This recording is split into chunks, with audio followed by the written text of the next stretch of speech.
আসসালামু আলাইকুম প্রিয় শিক্ষার্থী, আশা করি যে যেখানে আছো সুস্থ এবং ভালো আছো। আমিও তোমাদের দোয়ায় আল্লাহর অশেষ রহমতে ভালো আছি।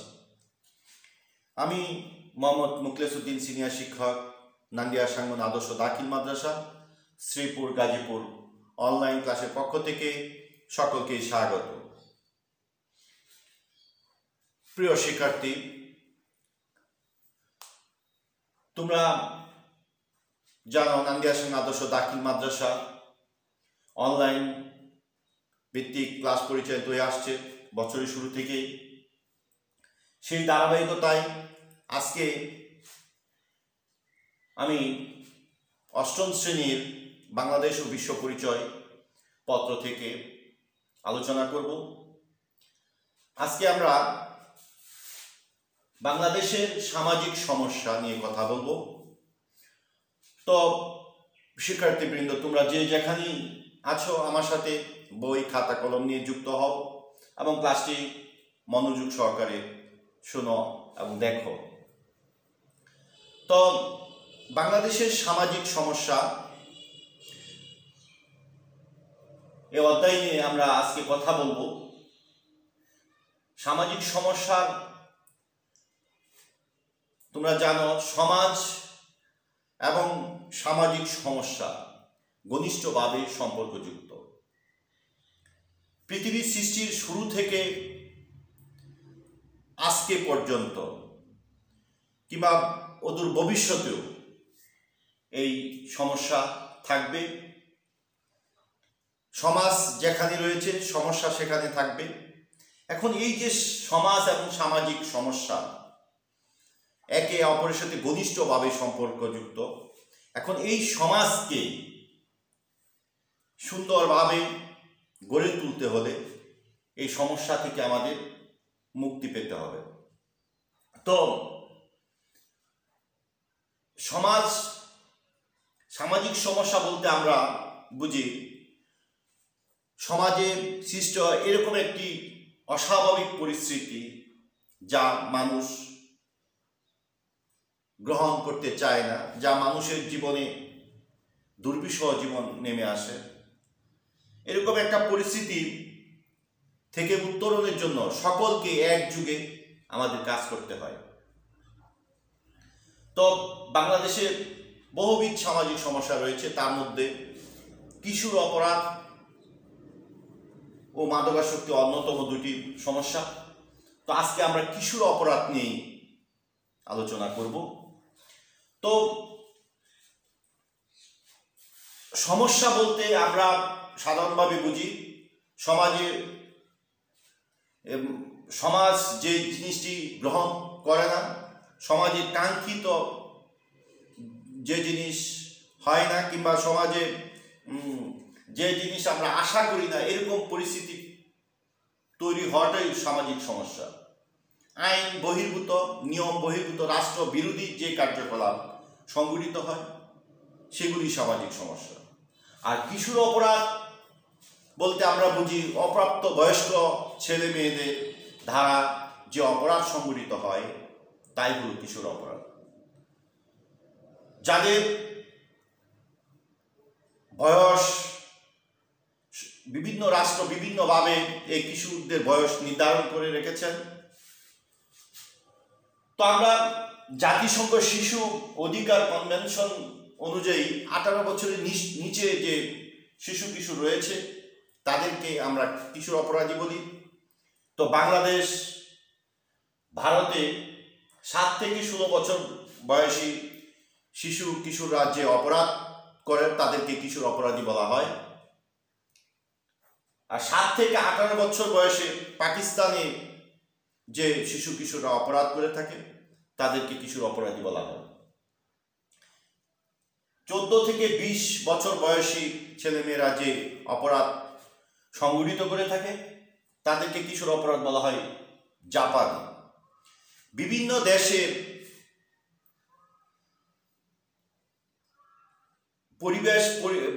পরিবেশ এবং ভৌগোলিক অবস্থার প্রেক্ষিতে ওই দেশের আইন অজ্ঞ ওই দেশের রাষ্ট্র এই বয়সটি নির্ধারণ করে থাকে। তো আমরা একটি সুন্দর ভবিষ্যৎ উপহার দিতে হলে, একটি উন্নত সমৃদ্ধ দেশ গড়তে হলে তরুণ প্রজন্ম যাদের উপর একটি রাষ্ট্র নির্ভর করে তাদেরকে আমাদেরকে ওইভাবে গড়ে তুলতে হবে।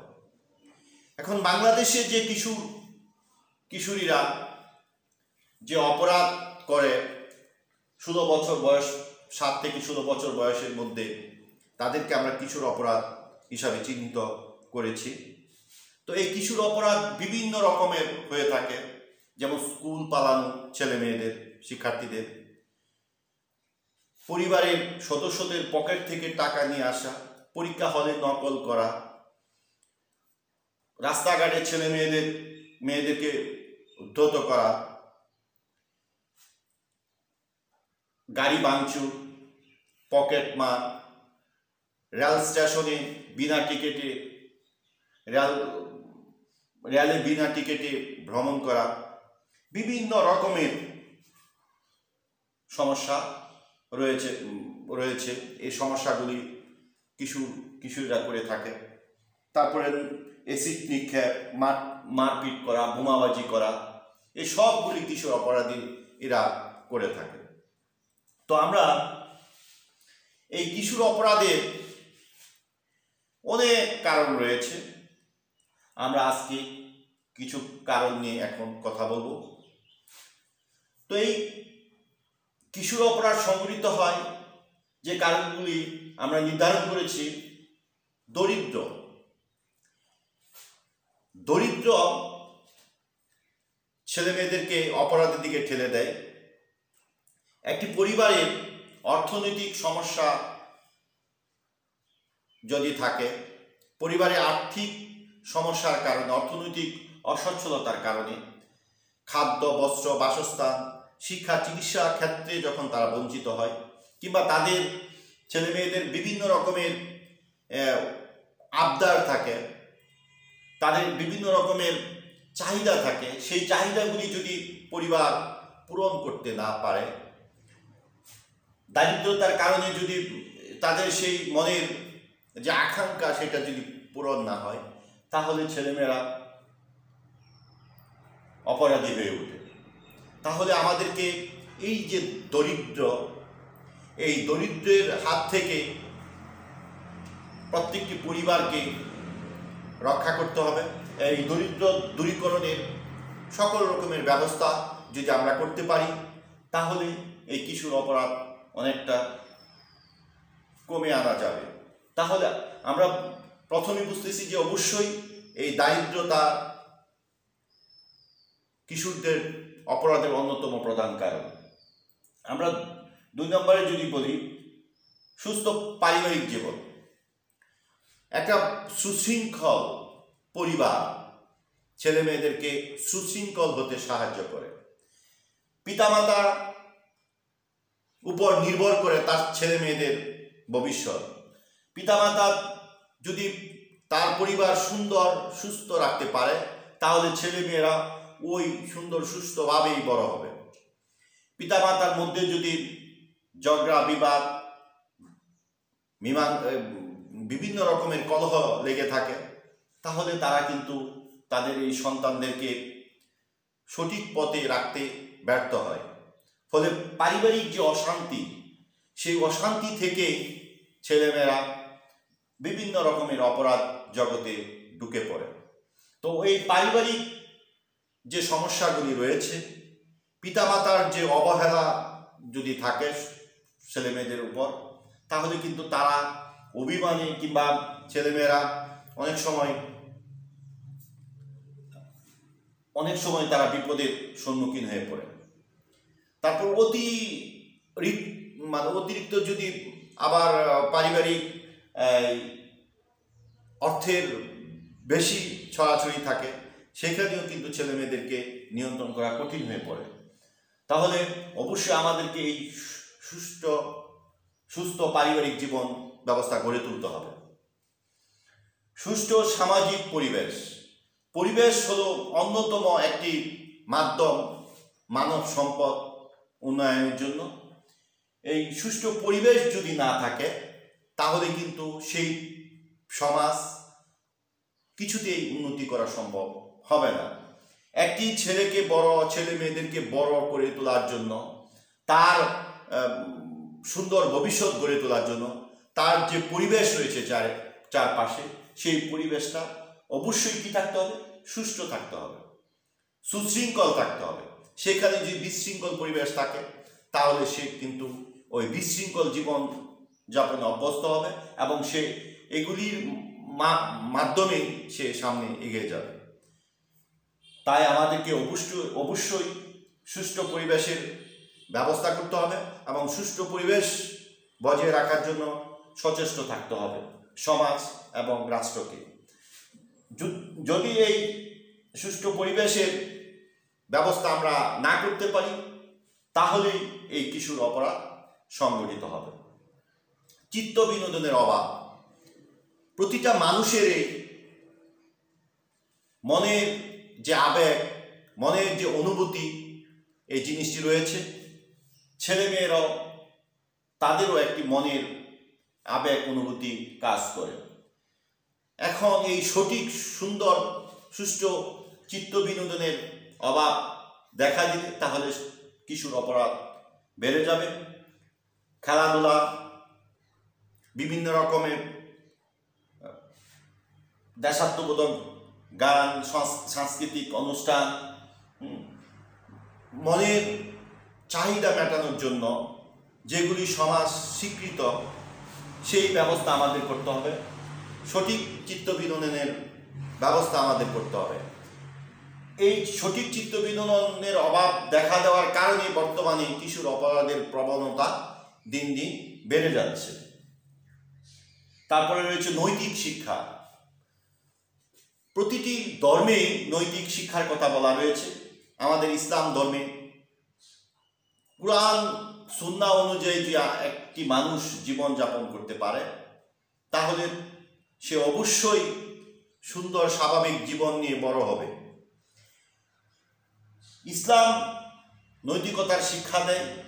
প্রতিটি মানুষকেই সেই নৈতিক শিক্ষায় শিক্ষিত হতে হবে। তার যে কাজ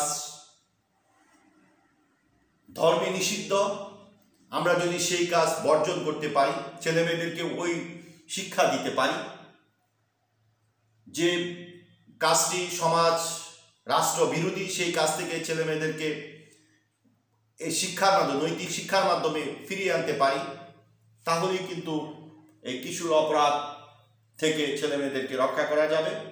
এবং এই নৈতিক শিক্ষার অভাবেই আজকে কিশোর অপরাধ প্রবণতা বেড়ে যাচ্ছে। এই কারণে এই নৈতিক শিক্ষাটাও কিশোর অপরাধের অন্যতম একটি প্রধান কারণ। সঙ্গদোষ। কথাই রয়েছে সৎসঙ্গে স্বর্গবাস, অসৎসঙ্গে সর্বনাশ। বন্ধু বান্ধব যদি সঠিক নির্বাচন সে করতে না পারে তাহলে কিন্তু ছেলেমেয়েরা খারাপ সঙ্গের সাথে থেকে সে খারাপ হতে বাধ্য। তাই অবশ্যই পরিবারের সদস্যদেরকে তার ছেলেমেয়েরা কার সাথে মেলামেশা করে, কার সাথে উঠা বসা করে, সেদিকে লক্ষ্য রাখতে হবে। এই সঙ্গ দোষের কারণেই আস্তে আস্তে তাদের যে দোষগুলি রয়েছে, বন্ধু বান্ধবের যে খারাপ কাজগুলি রয়েছে, তাদের কাছ থেকে কিন্তু সেই শিক্ষাটা আস্তে আস্তে পায়। এইভাবে একটা ছেলে মেয়ে কিশোর অপরাধী হয়ে ওঠে সঙ্গ দোষের কারণে। শিশুশ্রম। পারিবারিক অসচ্ছলতার কারণে, পারিবারিক দারিদ্রতার কারণে অল্প বয়সে ছেলে মেয়েদেরকে বিভিন্ন কারখানায়, বিভিন্ন জায়গায় তারা কাজ করে, শিশুশ্রম নিয়োগপ্রাপ্ত হন। কিন্তু এই শিশুদের হাতে যখন অর্থ চলে আসে, টাকা চলে আসে, তখন তাদের মধ্যে একটি অর্থ লোভ কাজ করে এবং সেই লোভের কারণে বিভিন্ন রকমের অপরাধের সাথে তারা জড়িয়ে পড়ে। তারপরে শারীরিক ও মানসিক ত্রুটি।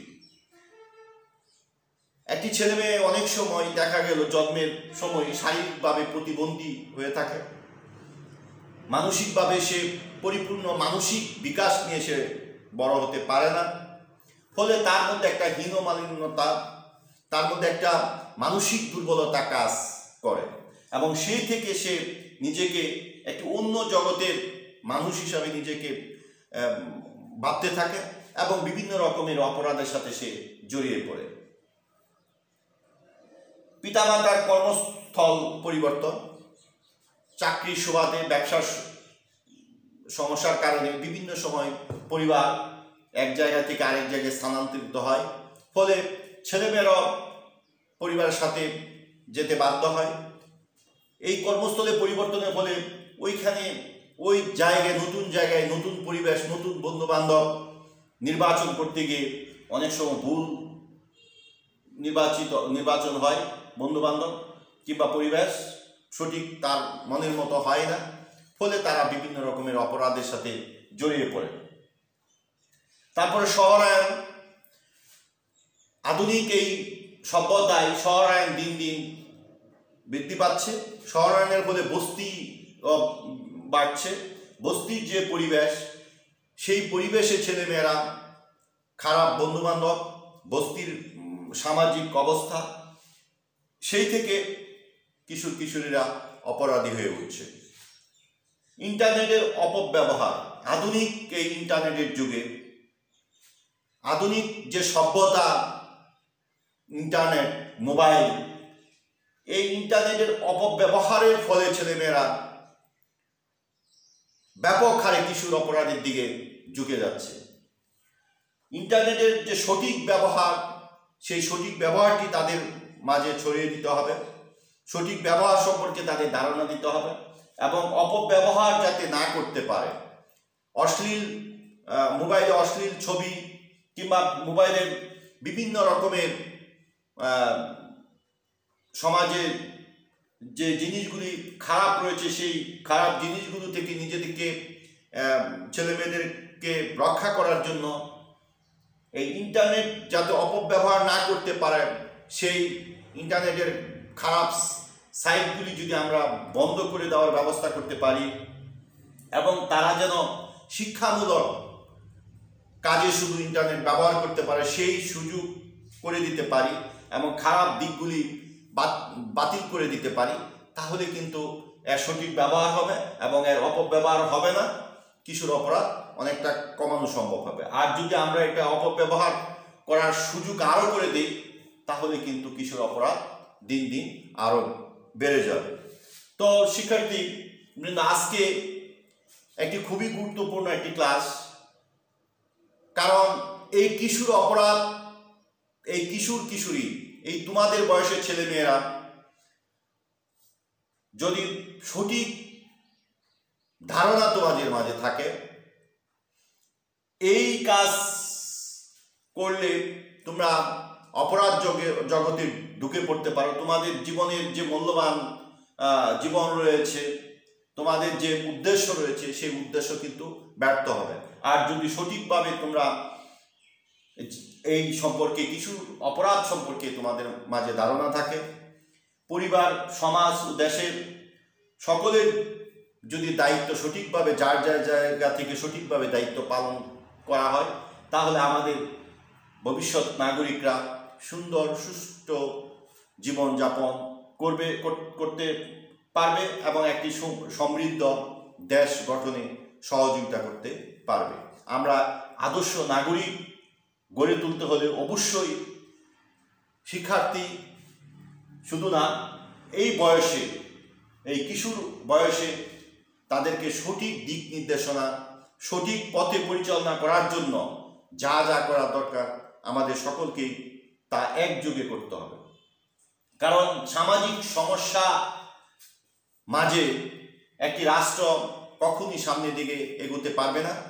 এই সামাজিক সমস্যাগুলোকে অবশ্যই আমাদেরকে চিহ্নিত করতে হবে এবং সেই সমস্যাগুলোর সমাধানে যথাযথ পদক্ষেপ গ্রহণ করতে হবে।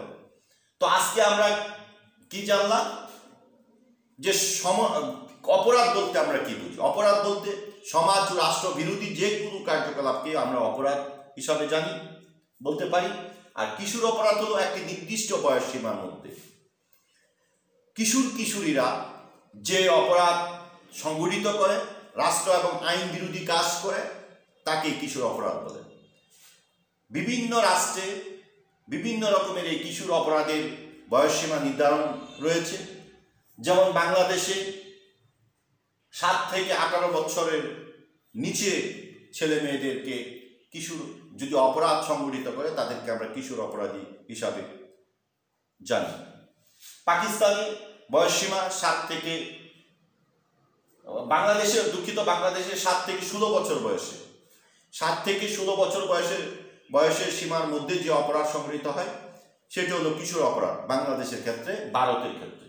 পাকিস্তানে 7 থেকে 18 বছর 7 থেকে 18 বছর বয়স সীমার মধ্যে যে ছেলেমেয়েরা কিশোর কিশোরীরা অপরাধ সংগঠিত করে তাদেরকে কিশোর অপরাধী হিসাবে আমরা জানি।